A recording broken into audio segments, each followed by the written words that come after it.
doesn't seem to want to move on.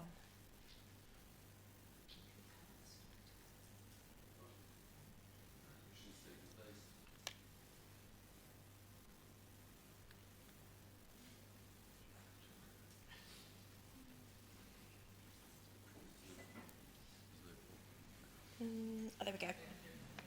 Perfect. That's all right. No, I will see how I go for the next one. So thank you, everyone. Thank you very much. Good morning. My name's Laura Carter. I'm Customer Segment Director for Ecclesiastical Insurance. I have got quite a croaky voice. I'm hoping it's going to last all the way through, but I'm not up here for too long, so fingers crossed it's okay. I'm delighted to be here today as Tourism Alliance's gold sponsor, but also want to kind of let you know why we are here. You're probably thinking, why is someone from an insurer with a very church-sounding name stood up in front of us? So I just kind of want to explain some of that background, who we are, who our parent company is more broadly, actually what brings us here today, and I suppose what we're trying to do within the tourism sector and to develop in terms of some of that research and insight for ourselves as well, and how we can translate that into supporting with insurance and risk management. So fingers crossed this works. There we go. So who is Ecclesiastical Insurance? So we're one of the largest independent British insurers within the UK. We've been trading for over 135 years. And I suppose what we started out from was very much insuring the parish churches within England, but have actually grown into kind of a very big organisation who supports quite a number of sectors from a specialist perspective within the UK. So covering some of those off, we look at heritage in terms of palaces, cathedrals, castles, stately homes. It very much ties into some of the points that have been talked around in terms of tourist attractions. Other visitor attractions from both a heritage and a modern perspective, so museums, galleries, theatres, hotels, again, most modern and heritage hotels, and other areas as well that we've diversified into over the years in terms of schools, churches and charities, and faith more broadly. In terms of kind of who we are and our parent owner, we are owned by an organisation called the Benefat Group. So we are actually an international group of financial services businesses. The next slide just has a little graphic that shows where we are, but we're across 3 continents.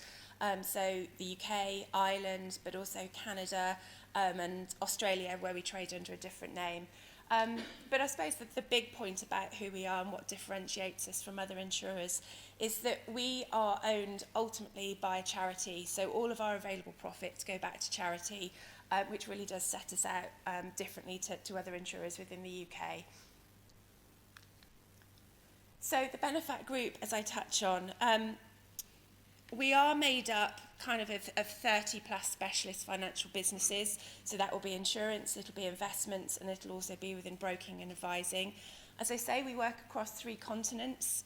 So we have got quite a broad reach for an organisation that's relatively small in comparison to some of the really big insurers that you have out there.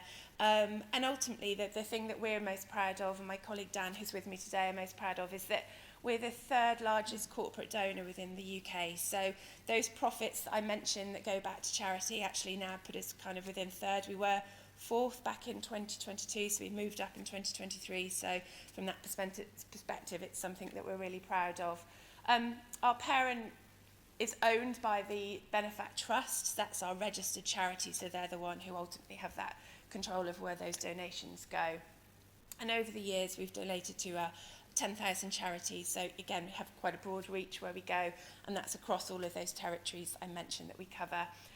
The one stat I couldn't change that I'm actually quite proud of, and that, you know, the error, actually, what should be there is actually better, is that over since 2016, we've donated 100 million pounds to charity, but actually from 2014, we've actually donated over 200 million pounds to charity. So we have kind of done a lot within that sector, and our aim is to donate over 250 million to charity by the end of 2025.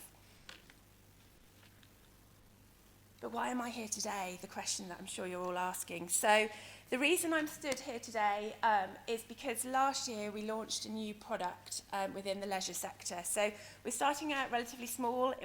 I get that leisure is a very broad title, but we're starting out within kind of looking at more of the modern side. So as I say, we already do heritage. we're actually looking at what we can do more from that modern perspective, so modern hotels. But we've also branched out into other areas around fine dining restaurants, gastropubs, and finally looking at that broader visitor attraction piece. So as I say, the new product targets contemporary risks within that accommodation, tourism, arts and entertainment and food services within the UK industry. We're backed by an award-winning proposition. So in 2023, we were voted the British Insurance Awards, the Specialist Insurer of the Year. And we've also won other accolades within risk management and claims. So the Grace Church one that you can see, the green logo in the middle, is for the third year now we've been voted outstanding within the Grace Church. So it's an external body that does research, being voted outstanding for our service and quality delivery. But what I suppose is the reason of being here today is that we're very much looking to see how we can broaden our knowledge and understanding within your sectors. Ultimately, we have an insurance product, we have a risk management offering, but actually if we don't tailor that to meet the specific needs that yourselves have, we're kind of missing that mark. So what we've done previously, and I want to show you in terms of what we've done within that heritage sector, is to kind of really understand what the challenges and the risks are that are facing yourselves.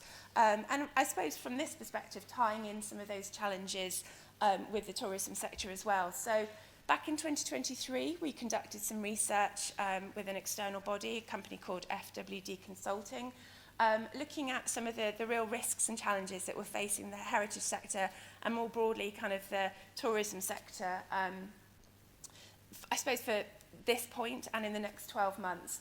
And from that research, there were a lot of things that jumped out as being some of those challenges, but the ones on the screen are the ones that came out as the top 4. So from those, probably some of those are not a surprise at all. The increasing costs, so 81% of the organisations surveyed found that was kind of one of the big things that they were finding. The impact of cost of living crisis on customer and visitor numbers was kind of joint second with maintenance and repair. So something that probably has always been there, kind of that maintenance and repair of buildings. And thirdly, coming up was climate change. So the impacts that are coming through from climate change, especially as organisations need to kind of start looking towards achieving net zero. So the point of kind of bringing this information up is to kind of show this is what we already do to try and understand the sector and then how we will respond to these needs. And what we're wanting to do is to start looking at that more for the tourism sector as well. So to correspond with the new product that we've launched, to understand the challenges that you're finding, so that ultimately we can respond with both an insurance product and the risk management sides and any other third-party services that we might need to provide to support yourselves. So I just wanted to touch on one of the key specifics that came out of that. So in terms of the climate change and what the actual impacts were that came through there. So from the survey, it said that 70% of organisations felt the pressure to continue to grow around what they need to do to become more sustainable.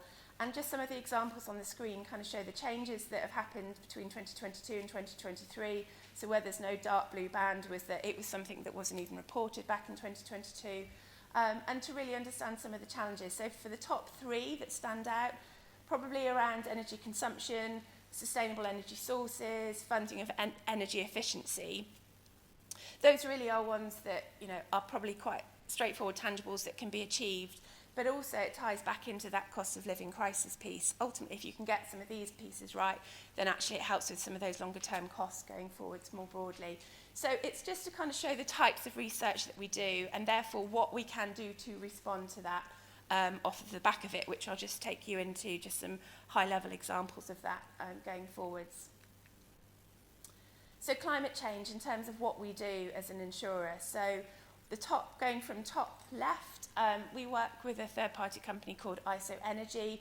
They're a preferred supplier for our customers and for ourselves.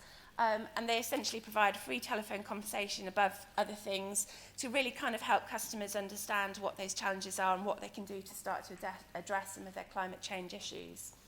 We have free risk management guidance available on our website. So certain things that it might cover off there will be around flooding, biomass boilers, use of green walls, for example, within buildings. our risk surveyors ultimately can be contacted as well. So in terms of kind of the advice that they can give, quite often we find that it's really useful for them to get involved with projects around building kind of development or new buildings going up to really help to understand what are some of those challenges that might then be perceived from insurance going forwards to kind of help with costs and help with that build going forwards.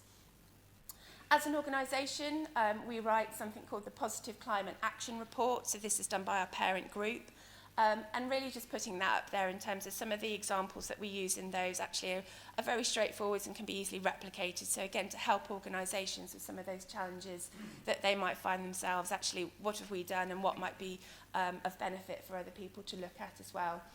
And our final point is the Movement for Good Awards. So this relates back to our parent charity. For the 6th year, we've been running something called the Movement for Good Awards. This is essentially donations that can go out to individual charities. It's as simple as a straightforward adding the name of an organisation into their website. It then tells people, put in the information, they'll enter a draw, ultimately to be drawn as a potential winner for that. They could receive up to £1,000 or £5,000, depending on the type of draw. But it's something that we've been doing now for 6 years.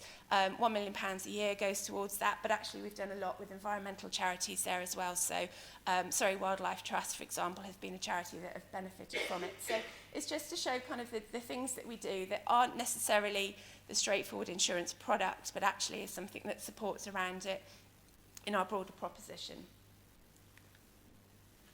And then talking more about the product and proposition support that sits around our leisure product. So these are some of the really kind of key areas that we work on in terms of risk management. Enterprise risk management, or kind of more simply put, strategic risk management. What are those sorts of things that are the, I suppose, not the day-to-day risks that can be managed in a certain way? These are kind of more of those future-proofing, more non-tangible types of risks that face an organisation. So we have a free toolkit that's available on our website to support organisations. We've just launched a risk maturity tool as well. So it's an online, again, a free resource. Organisations can enter their information, and it provides kind of a report to say, this is how you're performing, what might be areas for improvement based on 11 factors that it looks at. And essentially looking at it from the perspective of, this is a snapshot today, you continue to use it for the future, so you can kind of see how your improvements and changes might be going forwards. So that's one of the key areas that we look at in terms of risk management. Our product, in terms of the actual policy wording, so commercial combined wording, it covers obviously your standard property, business insurance, business interruption, liability covers, but it also has some other specific to kind of the types of sector that you're in, so loss of licence, for example, or loss of registration, or directors and officers liability. So it's quite a broad product that we have available, and then we'll be able to support organisations. And finally, on our website, again, we have risk assessments. So these are very simple risk assessments to kind of show where might you be doing things, what might be improvements that could be made just to support. And the ones at the bottom are just examples of those to kind of show the types of guidance that we have available as well. So these really just show I suppose the broad spectrum of what we do as an insurance company, but also the provisions that we make. And I think the point that I'm trying to get across today is that we're very much kind of entering, I suppose, your world as the Tourism Alliance, looking to see how we can support yourselves going forwards. We will be looking to do some research later this year, so if you do ever see anything come out from Ecclesiastical, it's not going to be about churches, please do support us and complete any of that information. But essentially, that's what I just wanted to talk to you about today, why we're here, why we've selected to be the gold sponsor and to support this great event today. Myself and Dan will be around for all day. We'll also be going over to the House of Commons later as well. So if there are any questions that you would like to ask of us, then please do come and find us. And I think that's everything from me. Laura, thank you so much.